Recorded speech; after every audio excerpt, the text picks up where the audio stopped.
But if the church knew where we are and what's going on around us right now.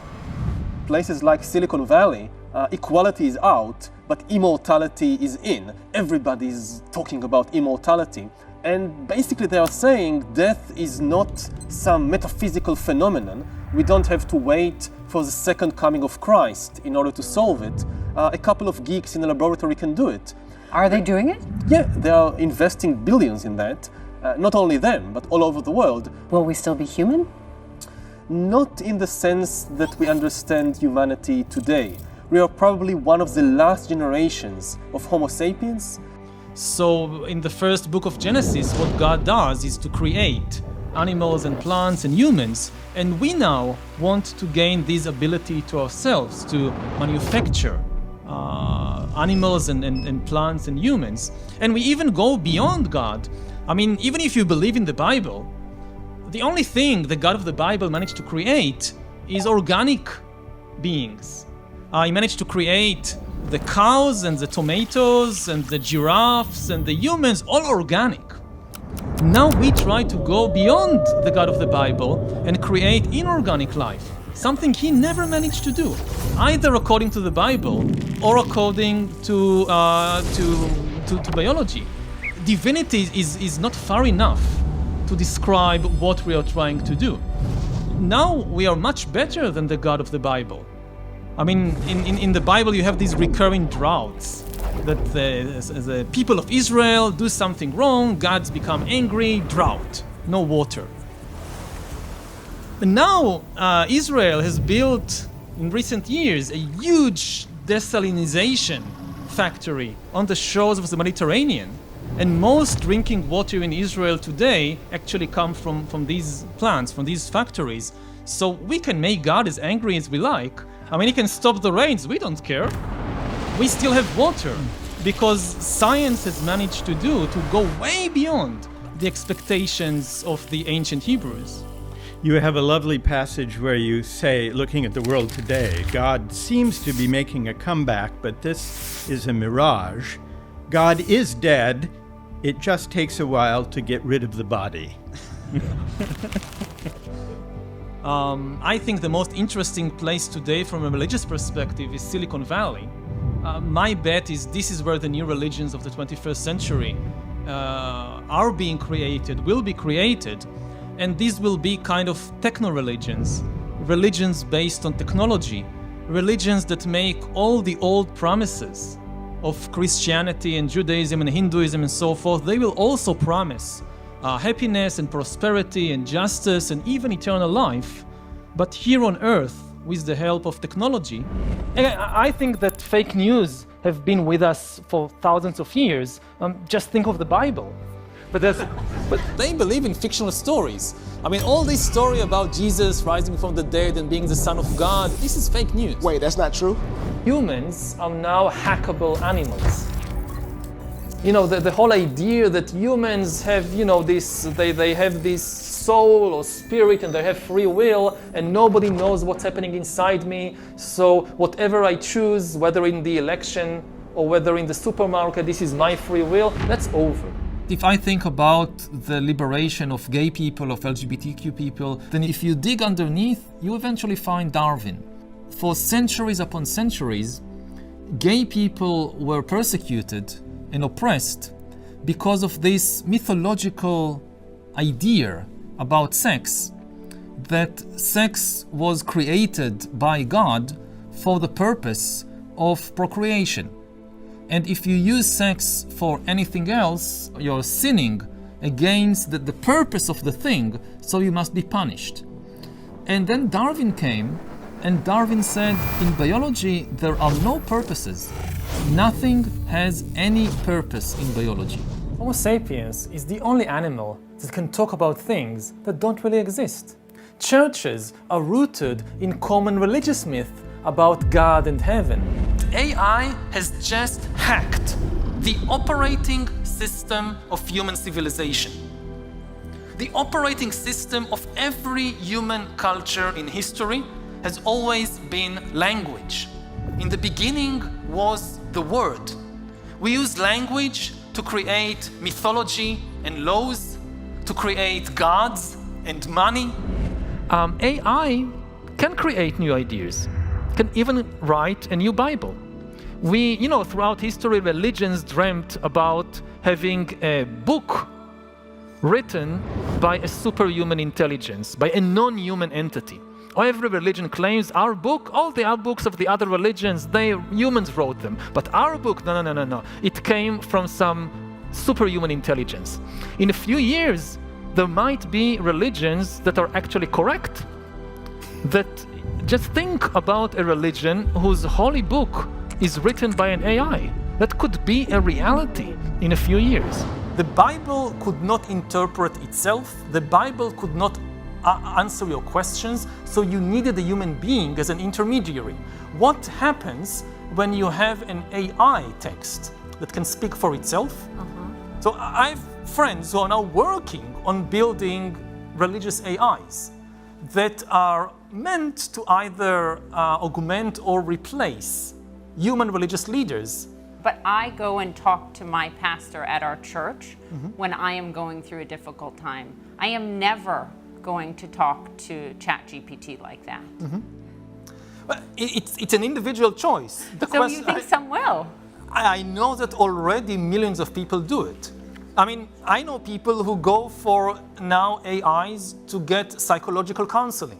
Yes. That AI is their best friend, like teenagers. Something happened in school, they tell the AI what happened and ask for advice about relationships. There is a lot of talk these days about hacking computers and email accounts and bank accounts and mobile phones. But actually, we are gaining the ability to hack human beings.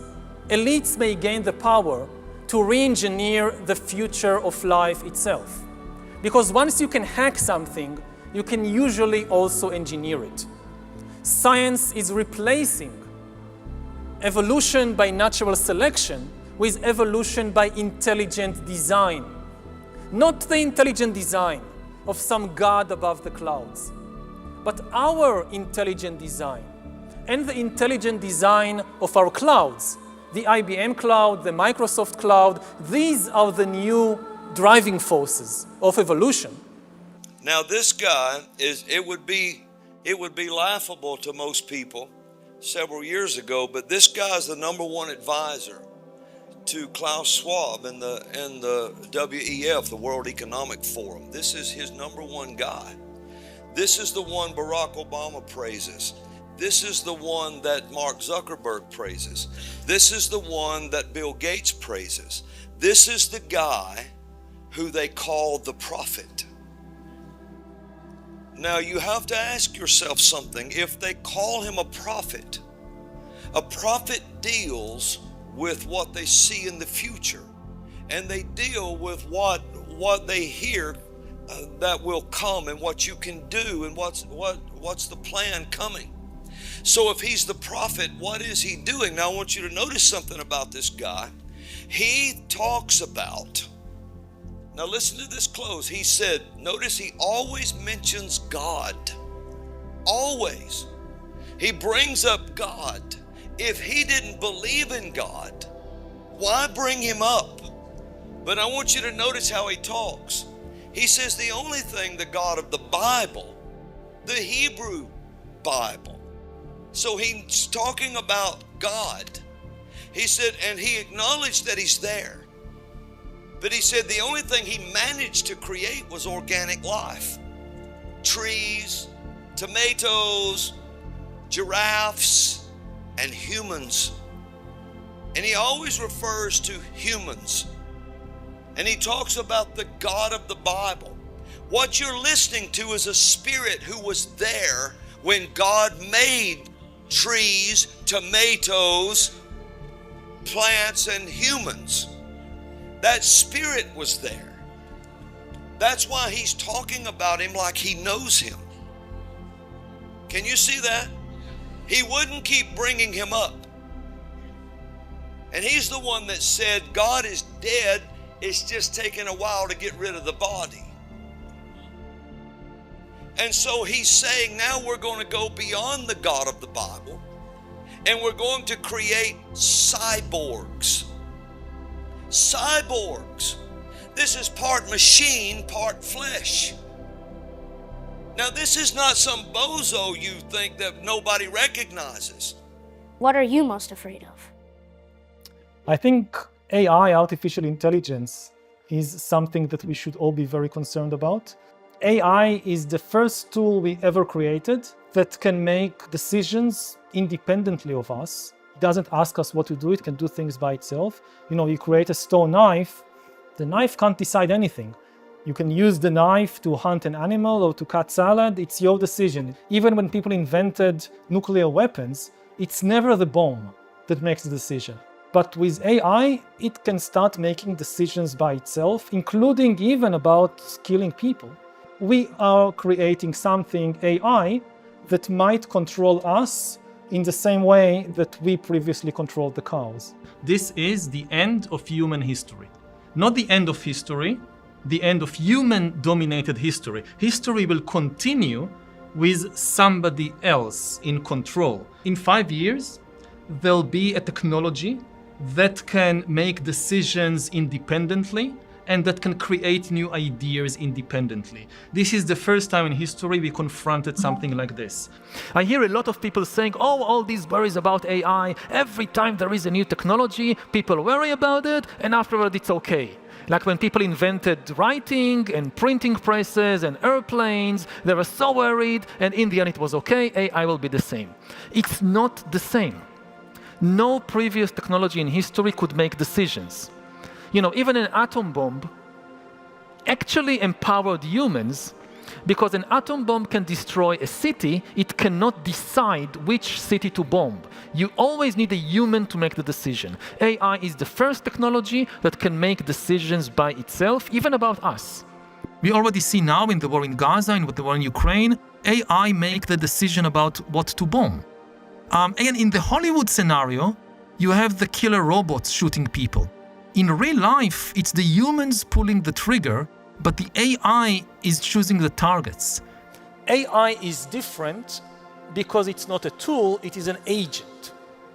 What is an agent? An agent is something that can make decisions by itself, can invent new ideas by itself, can learn and change by itself.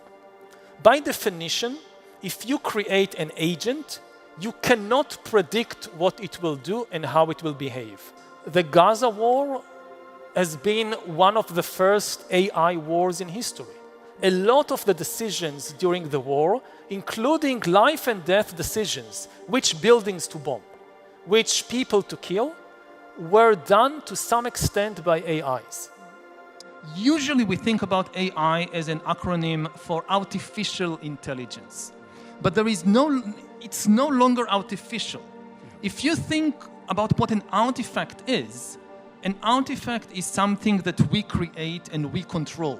Yep. With each passing day, AI is becoming less and less artificial, which is why I prefer to think about AI as an acronym for alien intelligence. To that, as I ask you this first question, you call artificial intelligence, or alien intelligence as you refer to it throughout your writing, the rise of a new species that could replace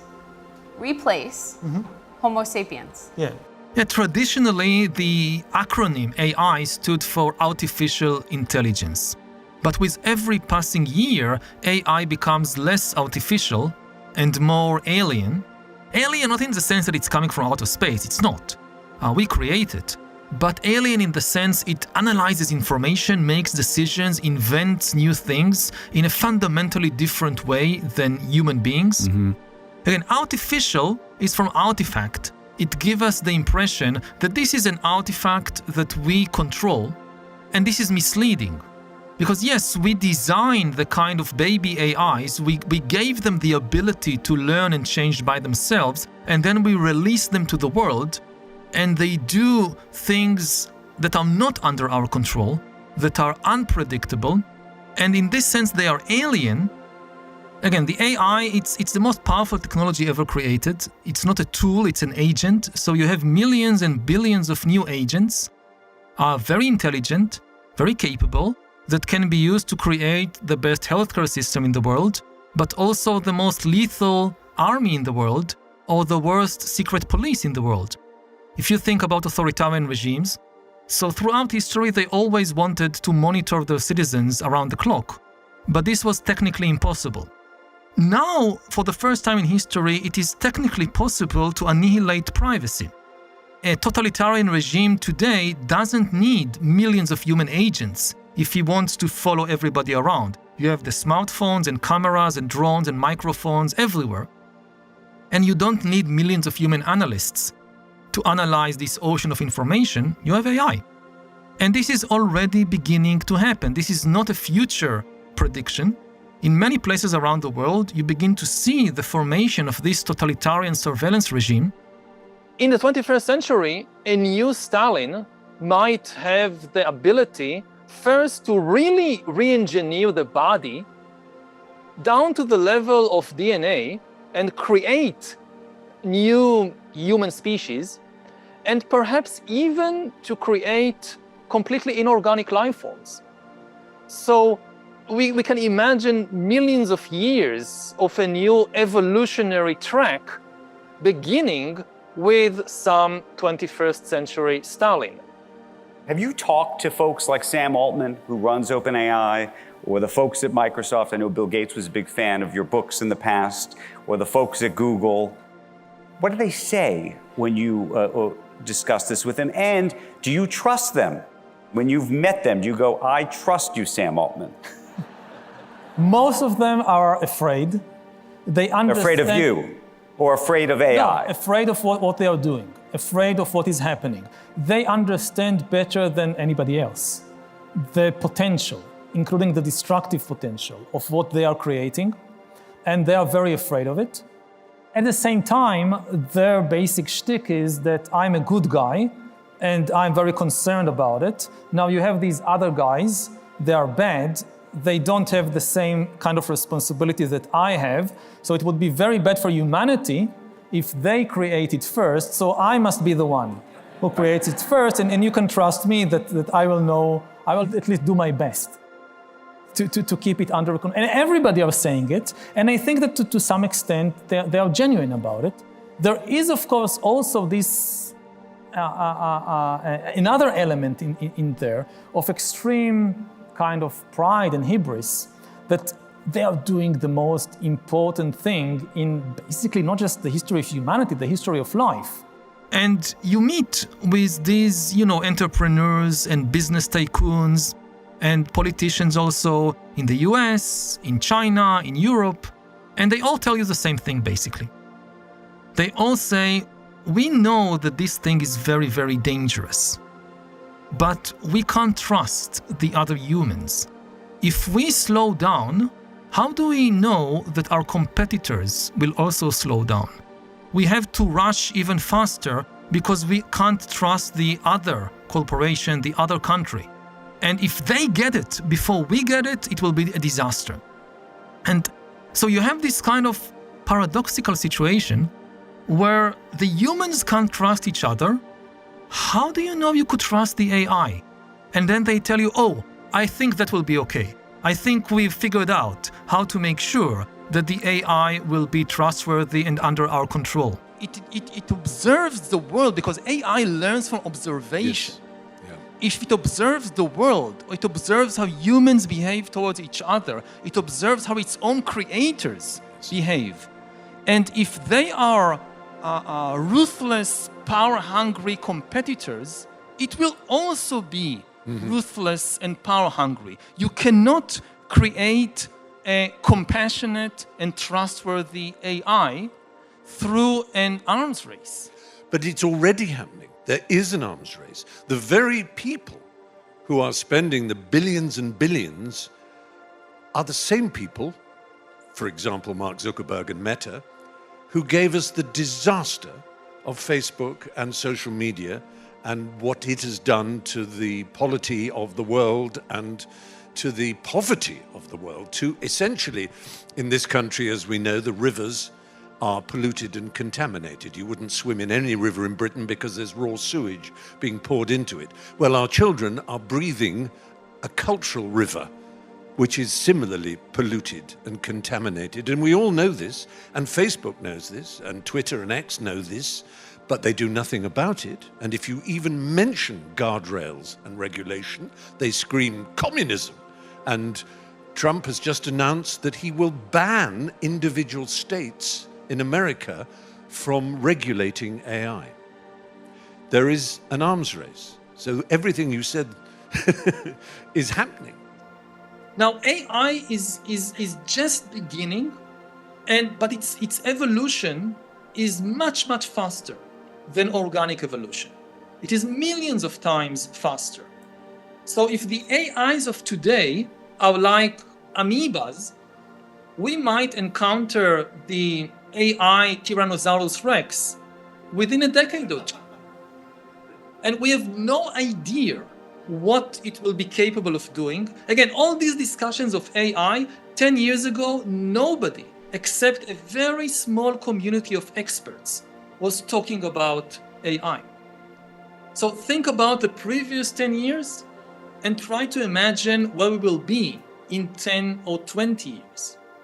It might take just 10 or 20 years to get from the AI amoebas of today to AI T-Rex in 2040 or 2050. Maybe even less. Maybe even less. We're talking about, I don't think our brains are organized properly to really comprehend the accelerated speed at which this is self-learning and iterating and improving upon itself. Like this, it's a compounding thing that is astronomical. So it's in a way, it's the biggest social experiment in human history. We are all part of it, and nobody has any idea how it will develop. But if the humans are divided among themselves and are in an arms race, then it becomes almost impossible to contain this alien intelligence. And there is, I'm tending to think of it more in terms of really an alien invasion. That like somebody coming and telling us that, you know, there is a fleet, an alien fleet of spaceships coming from planet 𝗟𝗀𝘀 or whatever, with highly intelligent beings. They'll be here in 5 years and take over the planet. Maybe they'll be nice. Maybe they'll solve cancer and climate change, but we are not sure. This is what we are facing, except that the aliens are not coming in spaceships from planet 𝗟𝗀𝘀, they're coming from the laboratory. I am Alpha and Omega, the beginning and the end, saith the Lord, which is and which was and which is to come, the Almighty. He which testifieth these things saith, surely I come quickly. Amen. Even so, come, Lord Jesus.